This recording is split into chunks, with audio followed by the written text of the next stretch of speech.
Hey guys, I'm Drew Brads, and for those of you who don't know me, I am a cuber who specializes in Pyraminx.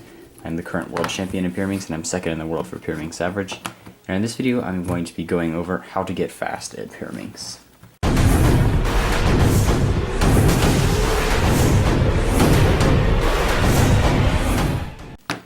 So I'm going to be going from the most basic stuff, like if you don't know how to solve the Pyraminx, all the way to the most advanced stuff to averaging sub 3. So, if you don't know how to solve a Pyraminx, there is a link in the description to a tutorial on the layer by layer method, which I think is the best method for beginners. For the rest of this video, I'm just going to be saying LBL instead of layer by layer, because it takes a lot less time to say. And I also want to get some basic terminology out of the way. For the rest of this video, I'm going to be calling this a tip, this piece right here that just is twists and doesn't really do anything. This piece underneath the tip is going to be called the center. These three stickers are the center, and then these are called edges. Most of you, like 90% of you, know that, but I thought I should just get that out of the way. When you learn the layer by layer method, some people will kind of try to cheat and just learn a few of the last layer cases and not all of them. They'll do like 2 of the last layer or something. I recommend going ahead and learning all full last layer for the layer by layer method, because there's only 5 algorithms, and they increase your time, or they drop your times a lot, like a whole lot, and they're so easy to learn. So really, to get sub 10, or even down to like 5 or 7 seconds, you just need 3 things. You need to learn the layer by layer method with all 5 last layer cases, and you need to get a decent Pyraminx, Shengshao, and then just lubricate it with Lubix or Maru Lube or whatever. And then you just need to practice. Just do like a couple hundred solves, and you should be down to 5 or 7 seconds. I know there's not a lot of detail on how to get that fast, but there isn't a lot I can go into. Just learn a method, get a Pyraminx, practice. I mean, that's all there is to it. You can get down to 5 or 7 seconds really easily. Once you are down to 5 or 7 seconds, we can start talking about more advanced methods and a little bit deeper techniques. So first of all, I want to explain a strategy about Pyraminx methods. In Pyraminx, instead of just learning one method and sticking to it, all the fast Pyraminxers will learn a ton of methods and choose the method they think is best for a scramble. Kind of like how you do it in 2x2, not quite the same though, because generally the last layer is all the same. I'll explain that in a minute. So there are 2 types of Pyraminx methods. All Pyraminx methods fall under one of these 2 types. There's the top first methods and the V first methods. Now let me explain the difference between them. In a top first method, the first 1 or 2 steps will get you to something that looks like this. 3 edges are solved around 1 center, and the other 3 center pieces are also solved, leaving you with just 3 edges remaining. And this is your last layer case, so you do a last layer algorithm for those 3 edges. In this case, just like that. And then it's solved. So that's top first methods. All top first methods somehow get you to have a top that looks like that. And all V first methods, you get to a place where you have a V at some point during the method. And that is 3 centers solved, and the 2 edges solved here. So essentially just a layer missing 1 piece, so that it makes a V like this. And every single Pyraminx method falls under one of those 2. The most basic V first method is LBL, layer by layer, and the most basic top first method is keyhole. I'm going to divide the video into 2 sections because getting fast with V first is entirely different from getting fast with top first. You have to choose which way you want to go, really. I mean, I suppose you could try to be neutral between them, but I don't think anyone's ever done that, really. I will say that most of the fast Pyraminxers use top first, but there are also very fast people who use V first, so you have to choose. I'm first going to do V first. If you want to watch just the top first part and skip the V first, then you can skip to this time. Alright, so getting fast with V first. I've already explained how to get to around 5 or 7 seconds with the layer by layer method. So from there, getting sub 5 is actually not all that hard. Sub 5 in general in Pyraminx is just not as hard as it's cracked up to be. As long as you have a decent Pyraminx and you put in plenty of practice, you should be fine. If you want to move on from just using the layer by layer method, you can try to switch to an intermediate method for V first. And it's not something that a lot of people use, but it's okay. So I'll explain to you how that works. There really isn't a tutorial for it. I'll just give you a quick demonstration, because a lot of Pyraminx solving is just figuring things out for yourself. In this kind of intermediate method, the first thing you do is obviously build a V like this. And then the next thing you do is decide whether it's going to be easier to solve the edge that belongs back here, right here, or whether it's going to be easier to solve the edge that goes right here. So in this case, it's probably easier to just solve this edge, so I would just go like that. And then from there, you just do a last layer algorithm. Or if I decided that it was easier to solve the edge that goes back here, I could solve this yellow-blue with that. And then I would just do a last layer, like the keyhole method. That's kind of an intermediate method you can use if you want to. It's not great. It's maybe better than layer by layer, but it takes some more recognition time. If you really want to switch from layer by layer and move towards more advanced stuff, you can do it, but it's definitely not required. LVL can easily beat these averages, even sub 4 averages you can get with LVL. Another thing you're going to want to consider when you're around trying to get to this time, is starting to block build some for your first layer. So for example, in this case, I can solve 2 red edges with the red centers by doing R prime, U, L, R, like that. It's not something I can really teach, but it's something you need to work on, using your intuition to solve pieces without using algorithms. It's really essential for solving Pyraminx fast.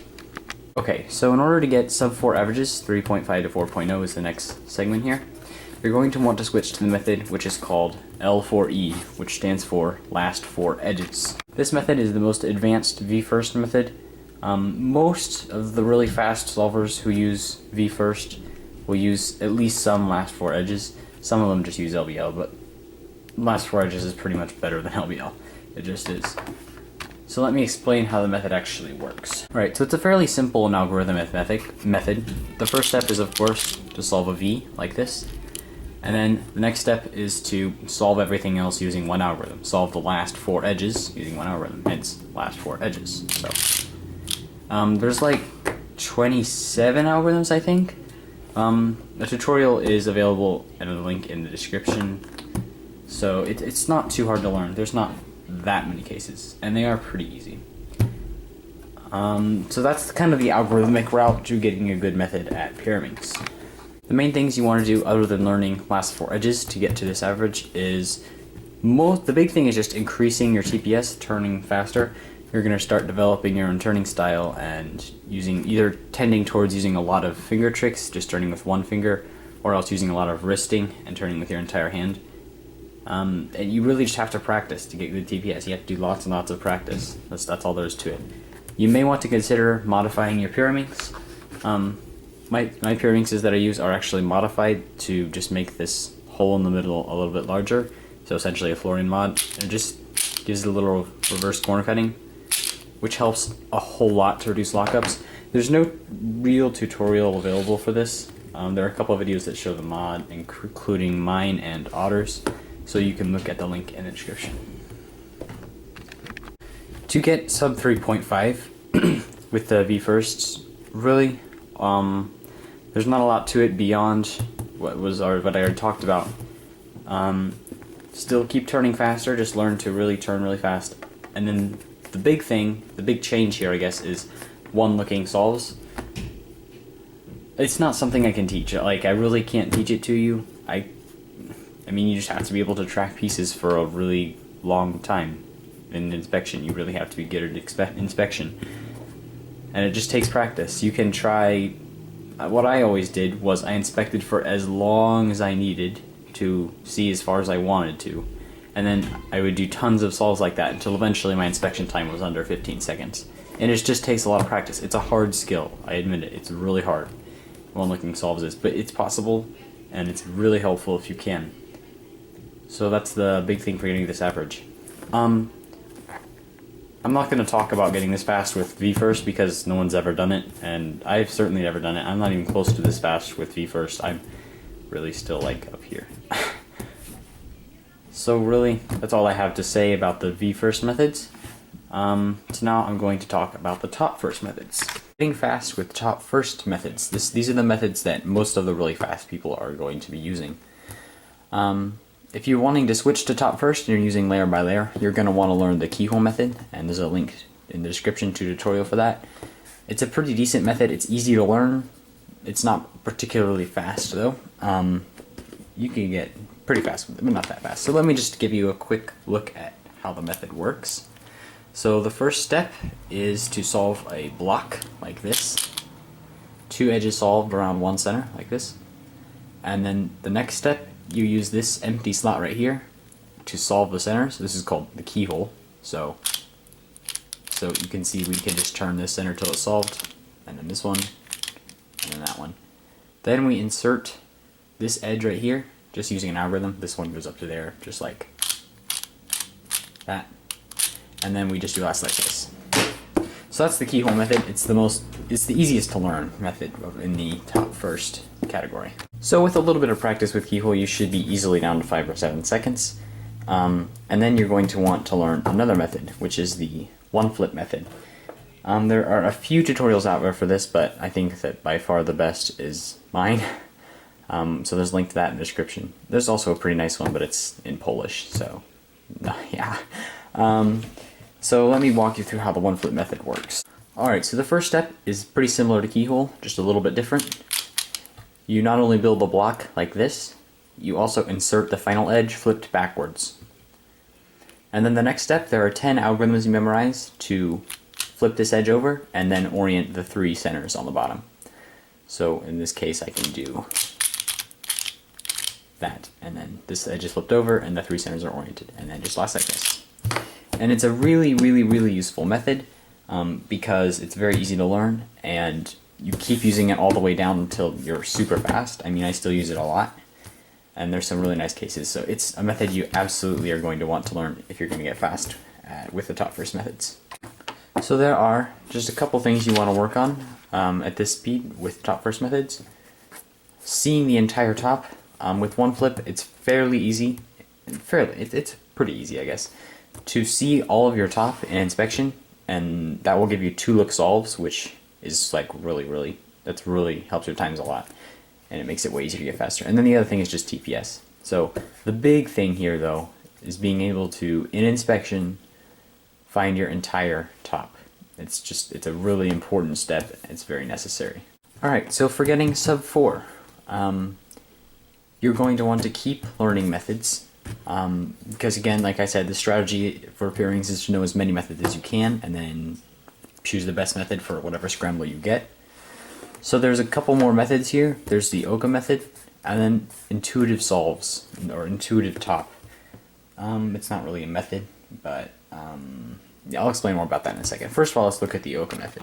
Alright, so first I'm just going to go over how exactly the OCA method works. The first step is to make a block like this, 1 edge solved, and another one is adjacent to it, and it is oriented correctly, but not in the correct spot. So I can solve it with RU, R prime, or something like that. And then you use the open slot just like with keyhole to solve the centers, like that. And then you solve this edge and the final edge that goes here at the same time, which is a little bit tricky to explain, but basically all you do is you insert the edge like that, and you move the top over and pull it down. So at this point, the other method, it's not really a method I guess, but you want to learn, is intuitive solving, or intuitive top I guess. So basically, in order to get really efficient solves, you sometimes just need to be able to solve a top without using an actual method, just by kind of placing the edges and putting them in. And so I can't explain it very well because it's not a method actually, but there are a couple ways you can get good at it. One is doing untimed solves and just trying to get used to how the Pyraminx works and finding the most efficient solutions you can. The other thing you can do is Pyraminx FMC, fewest moves. Just take a scramble and try it as many times as you need to find the best solution you can. I still do that sometimes. It's really helpful. The other good way to get good at intuitive solving is to watch fast people's walkthrough solves like mine and Oscar Roth Anderson's, and maybe some other people, to get some idea of how they're solving it. Alright, so if you want to get down to 3.2, 3.5, at this point you're probably going to be kind of specializing in Pyraminx. You're pretty good at it. You're really good at it. So you might want to go a little bit more in depth, and you can learn some methods that you don't necessarily need, but that can be useful. These are 2 methods that have some kind of decent cases that are useful sometimes, but aren't necessarily worth learning all the algorithms and considering them the main method. Nutella and WO, and these both work off the same idea as one flip, where you put the top 3 edges in a certain position and then solve the centers from there. And I have a video on the best algorithms for those 2 methods on my channel, so there's a link in the description to that. I kind of feel like I'm making this an advertisement for my channel, but I promise that I really think those are the best videos for it. Alright, in the last and fastest category, sub 3 or close to that, there's only 2 things you need to learn. Turning ridiculously fast, and a bunch of random little tricks. At this point, you're probably going to be quite capable of figuring out these little tricks on your own, and what I mean by that is just cases that have nice, easy solves for the top. And you can find those algorithms again by doing untimed solves and watching walkthroughs.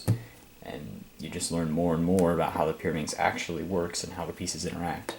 It makes it sound really like abstract, I guess, but it's possible. It really helps your times a lot. And then TPS, learn to spam TPS.